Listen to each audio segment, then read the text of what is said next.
How can generative AI support student brainstorming without replacing thinking, voice, or agency? That's the focus of this week's 60-second SOTL from Elon University's Center for Engaged Learning. I'm Jessie Moore.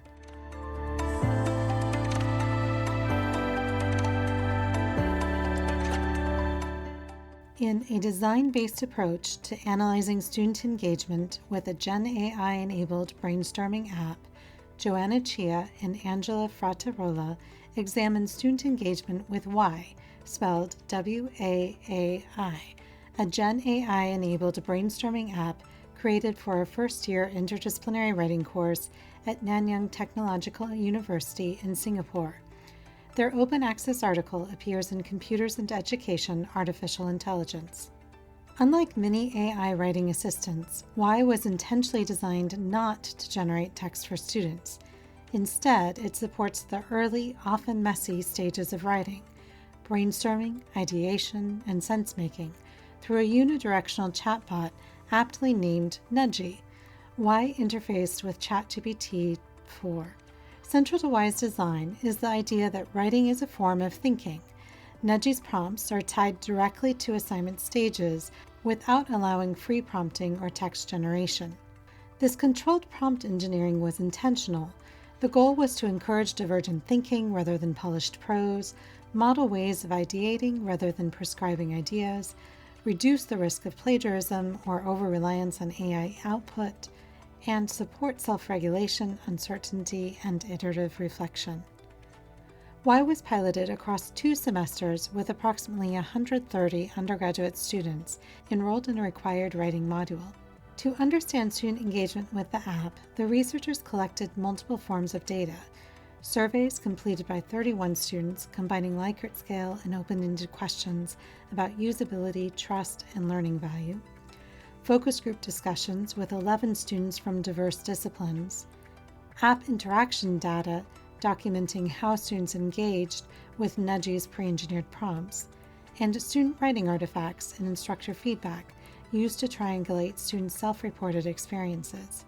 Qualitative data from surveys and focus groups were analyzed inductively using a discovery-oriented coding approach, with multiple researchers independently reviewing themes to strengthen credibility. Across data sources, students reported 5 primary benefits of using the Nudgy chatbot. First, students appreciated the pre-engineered prompts, especially because they mirrored the language and expectations of course rubrics. Many felt that this made Y more pedagogically relevant than tools like ChatGPT used without the Y interface.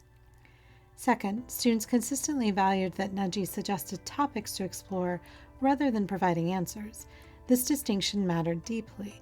Students described the chatbot as probing or triggering ideas while preserving ownership of their writing and human creativity. Third, students found Nudgy especially helpful for broadening perspectives. Prompts that asked them to consider how people with different disciplinary perspectives, or even a Martian, might approach their topic helped students rethink assumptions and identify new angles for inquiry. Fourth, Nudgy helped model the process of ideation itself. For students who struggled to find concepts or connections, seeing how the chatbot explained why certain ideas might matter gave them a template for thinking they could apply independently. Finally, students valued Nudgy's constant availability, noting that it reduced their reliance on instructors and supported late-night or asynchronous work without judgment. At the same time, students identified several important limitations. Many struggled to determine which AI-generated ideas were most relevant, describing the feedback as expansive but difficult to drill down. Nudgy was seen as effective for expansion, but less helpful for concentration or synthesis, especially when integrating multiple sources into an argument. Students also expressed mistrust of GenAI, particularly around correctness, academic integrity, and what they called AI-tourism. Even when they valued AI for brainstorming, many worried that overuse could weaken creativity or dilute personal voice.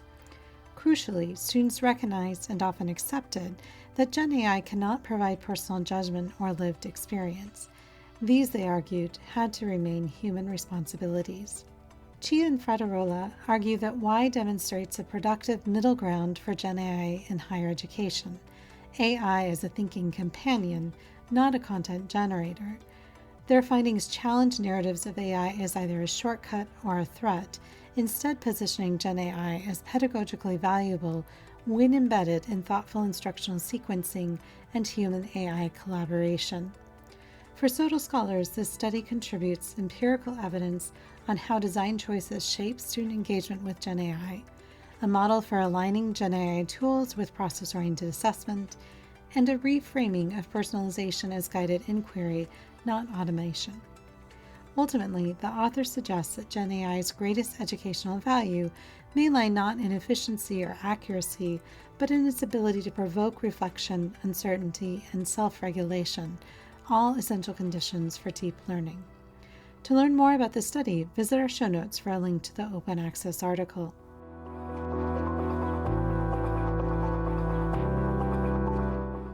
Join us for our next episode of 60 Second Sodal from Elon University Center for Engaged Learning for another snapshot of recent scholarship of teaching and learning. Learn more about the center at www.centerforengagedlearning.org.